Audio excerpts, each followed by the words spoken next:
நான் விழா வேண்டாம். இத்தனை வருஷம் நான் விழலண்ணா. ஐயோ விழுந்துட்டா அம்மாடி. செம்மையா இருக்கா?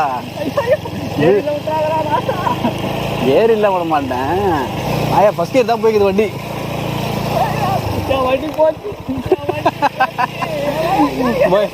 போய் வாட்டர் வாஷ் தான் ஒன்று ஷூ போச்சு.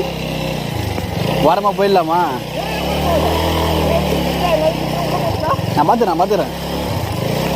டேய் நான் கிணத்துக்கு வராமல் எடுத்துருப்பேன்டா அதுக்கு.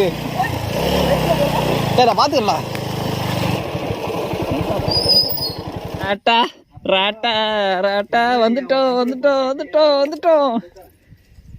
இப்போ சொன்னா நீச்சல் தெரியாதா நீ வேற?